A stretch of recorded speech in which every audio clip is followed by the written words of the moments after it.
It's the 22nd of May 2021, and in just 4 days it will come around to the occasion where we recollect the Buddha's birth, his attainment to the Dhamma, and his passing into parinibbana, his final nibbana.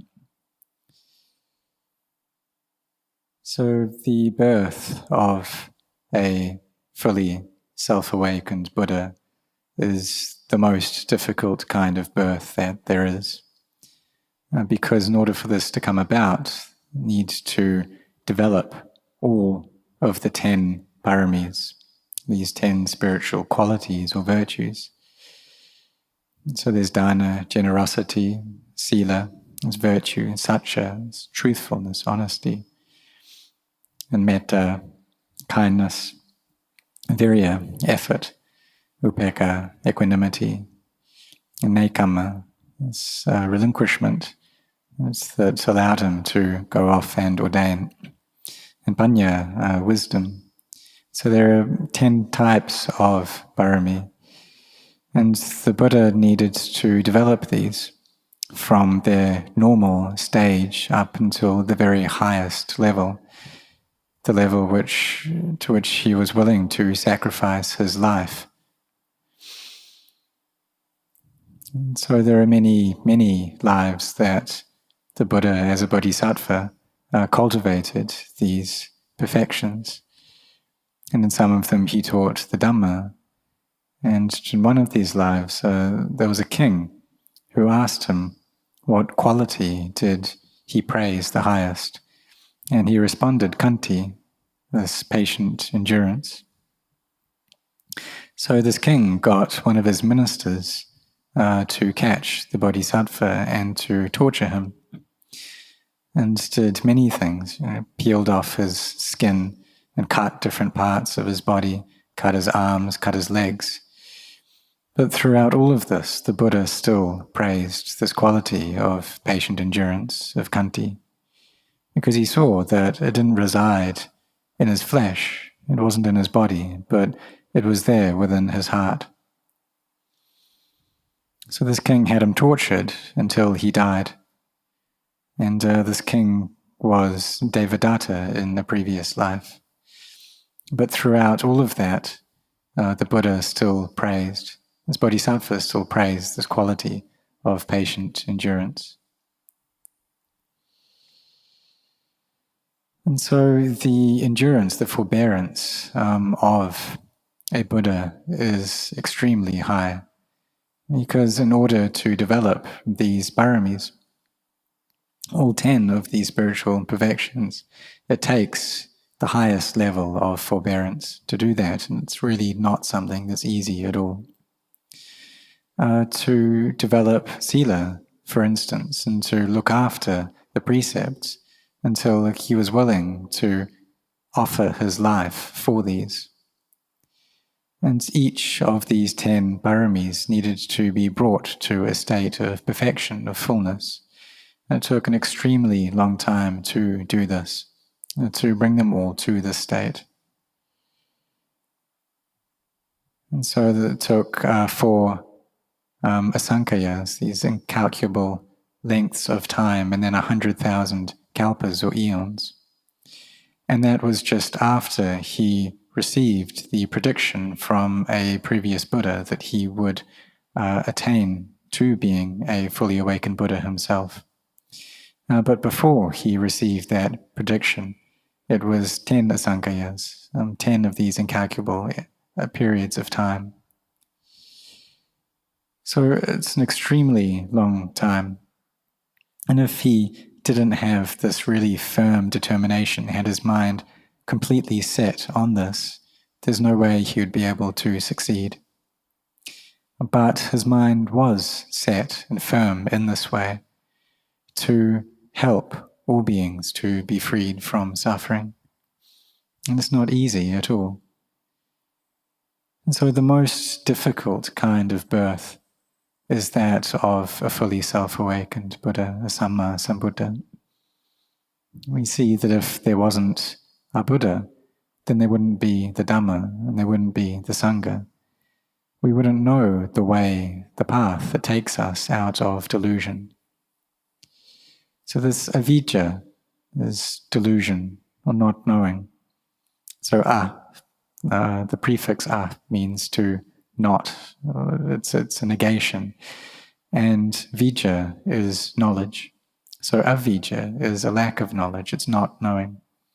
And so we could say that that's delusion, it's a lack of wisdom. And this vijja, that is wisdom. So what can we do then to destroy this delusion, to destroy all darkness? We see that if we have something that's unclean, a house is dirty or we have dirty clothes, then when we clean those things, that dirt will just disappear all by itself. So if we mop our house, if we sweep it, if we wipe it down, then that uncleanliness, it disappears. And it's the same that if there's a dark space, but we put something bright within it, then that brightness just appears all by itself, and the darkness disappears, it leaves by itself. So we need to find a way to give rise to this light, to bring light into our hearts. And there are methods that we can use to do this, to bring up this wisdom and clear knowledge, and the light of this clear knowledge. And so what do we do? How do we achieve that? We see that all the beings born into this world, they all have some kind of wisdom, but their wisdom is different. Some people have very refined wisdom, and for others it's quite coarse.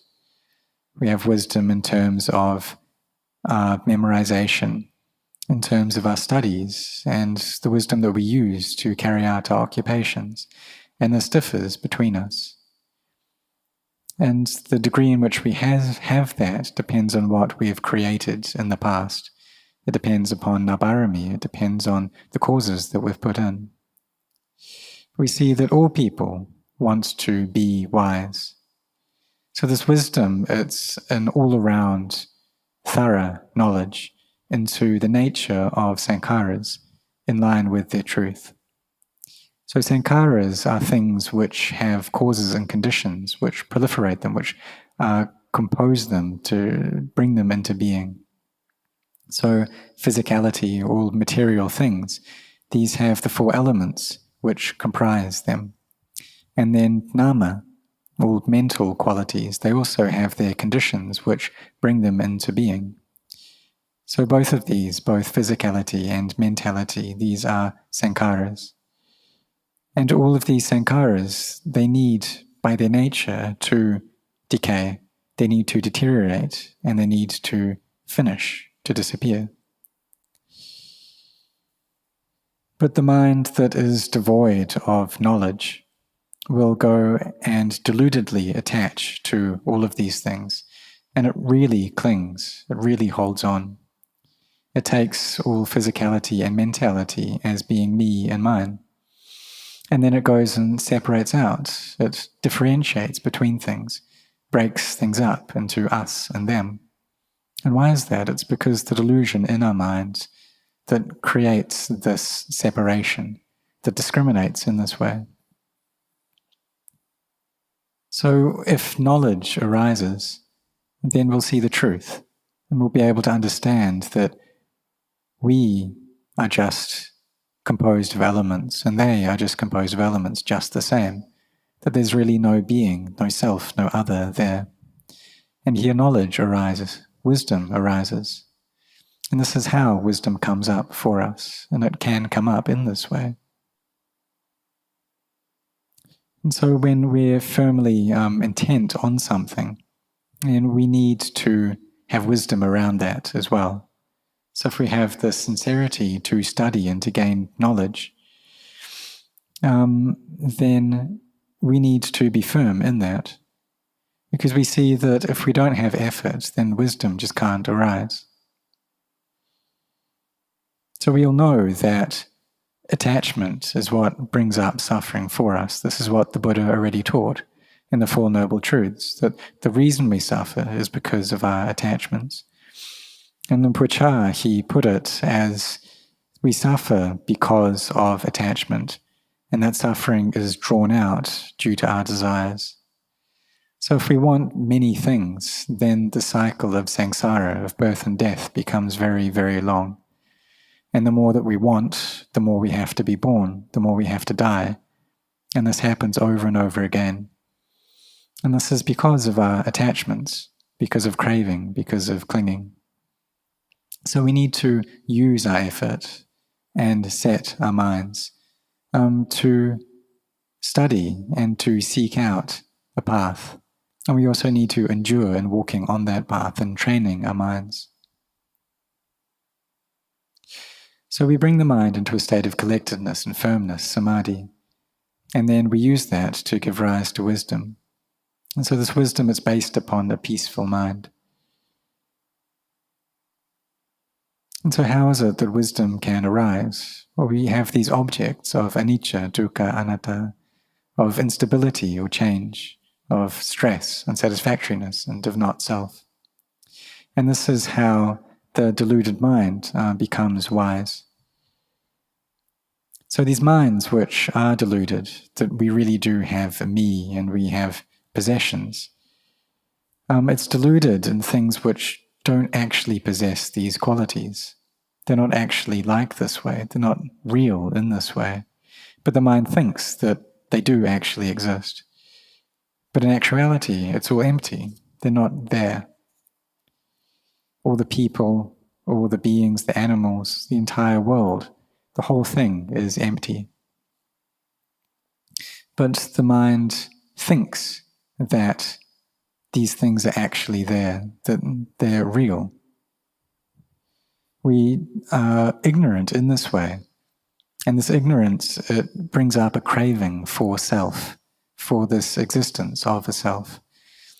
And we want to have a me and the self, and we want to have others as well. We want to love, and we also want to hate. And when we're born, we get these different feelings like this, of love and hate and fear and anger. We get the feeling that we have a mother and a father, we have brothers and sisters. And we never once listen to anyone tell us that we don't have these things. All that we hear is that we do have a self. And then, ever since we're born, everything we do is for that self, in service of that self. We study in service of that self, we go to work in service of that self. And we don't know about the teachings of the fully awakened Buddha. So when we come to hear these teachings, oftentimes we just get the impression that they're trying to drag us away from the pleasures that we find in this world, the amusements that we have, just wanting to follow our hearts, wanting the things that bring us delight. Because the mind, it finds happiness here, finds happiness in the things that it gets amused by and distracted in. But these amusements are a bait. They're a bait which bring the mind to attach and to become deluded. Just like how a child may be addicted to playing computer games and their mother tells them to stop. And in some cases, they may jump off a building and kill themselves. And that's what things are like these days. Because people can be so strongly attached to the things that they find pleasure in, to the ways in which they're lost in the world. But these things, they're a bait for us. They're a bait which gets us hooked into birth and death and the cycle of samsara. But we need to see that these things are impermanent, they're not stable. We need to use our wisdom in this way to see that none of these things last forever. No matter how much we like it, it's just temporary. All the feelings of happiness, the feelings of sadness that we experience, none of these stay. So what is it that we can truly take as being ours? So when knowledge arises, then delusion disappears and brightness fills up the mind. The mind which was previously dark because it was covered over with the kilesas, when it gains understanding, then it becomes bright and clear. And the mind becomes radiant, it becomes crystal clear. And so wisdom arises, knowledge arises into the nature of sankaras, conditioned phenomena in line with their truth. So the objects which give rise to this knowledge and this wisdom are these very objects of anicca, dukkha, anatta, of instability, stress, and not self. So even if we can just cultivate samadhi to a small degree, we can still use that to bring up wisdom, to contemplate, and that's all right. And we see that we just need to follow this path, this way which will take us to meeting the inner Buddha, our inner Buddha, this nature of awakening. We see that craving and clinging to the things which we get lost in and amused by, that we find delight in, these cause suffering for us. And so we need to try to practice. And even though we may just have a small amount of time left over for the practice, we still need to use that well, to really train our minds and do this every single day. If the mind's very scattered, then chant a lot and really apply yourselves so that the mind does come into a state of peace. And sometimes just using the words Buddha, Dhamma, and Sangha, it's not enough. These don't stick. And the mind just carries on thinking. So we need to increase that then. We need to chant the whole thing, go through the whole chant, Abhitipiso, Bhagava, Arahang, Sama, Sambuddho, right until the end. And we can chant the praises to the Buddha, the Dhamma, and the Sangha. And we can also take up one of these virtues, the great qualities of the Buddha, the Dhamma, or the Sangha to reflect upon. So just like in the praises to the Buddha, we chant Satta Deva Manusangan, which is that the Buddha was the teacher of all humans and devas. So we see that there are teachers in this world who teach various academic subjects, and even though they bring us benefit, they're not able to free us from suffering. And these teachers, they've got very good intentions in teaching that, and helping others. But it was the Buddha who had a pure mind and who taught others to reach that inner purity themselves, to carry on practicing until they became savakas.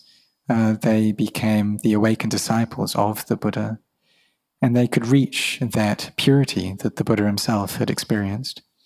And this is something that's really amazing. And so recollecting the virtues of the Buddha brings immense benefit. It helps the mind to become peaceful. It brings up joy inside the heart. And so we should, or then we can take that peaceful heart to contemplate. So if we don't stop, if we just carry on, then in the end the mind will need to settle down, become peaceful, and then turn empty, to see into the nature of emptiness, to see through conventions and realize liberation, realize that there really isn't a self. And we don't, before this, we hadn't seen things in this way. Maybe in the beginning we trained to sit in meditation to develop samadhi, and joy arises through that. And we listen to a Dhamma talk and we feel great inner happiness. And on any day in which we don't sit in meditation, then we feel like there's something lacking from our lives. So this samadhi, it really does help us. It can bring the mind to stillness, to peace. And when the mind enters into this still place and can abide there for a long time, then it gains great energy from that. And then we can use that inner power to contemplate into anicca, dukkha, anatta. And the mind gains radiance here. You can separate out both the body from the mind. It's really important to be able to do this. And so we should train, cultivate our minds in this way. And I encourage all of you to do that, to carry on practicing until you bring up wisdom. And in the end, you'll be able to see the Dhamma. A joy arises, happiness arises, and it can stay for 3 days and 3 nights. It's really amazing, perceiving arising and ceasing throughout this time. And these states, they really do exist. They are real. And the Dhamma is something that's profound and amazing. And so may all of you practice in this way. And for the laity who support the monks through offering the requisites, allowing the monks to carry on in this way of life, I give my anumodana. You offer places for the monks to practice. You can offer the land for a monastery, provide funds for the building of a Dhamma hall or jedi, or work to spread the Buddhasasana, to spread the teachings of the Buddha. And this brings great benefit because it allows people to gain understanding into the Dhamma, to get to know the Dhamma. We see that out of all the forms of generosity, that of sharing the Dhamma is the highest, because it's the Dhamma which is able to make the mind bright. You say that if we give someone food, then in no long time that will be over, it will be finished. But the Dhamma, it can go really deep into people's hearts and make them pure. And so for those of us who work spreading the Dhamma, it brings immense benefit.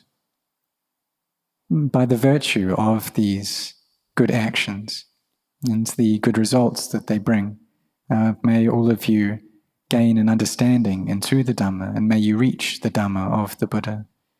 And so that wisdom comes up, so that brightness arises within your hearts. And in the end, then you will come to see and understand this Dhamma for yourself. And so may you be intent in this way every single day.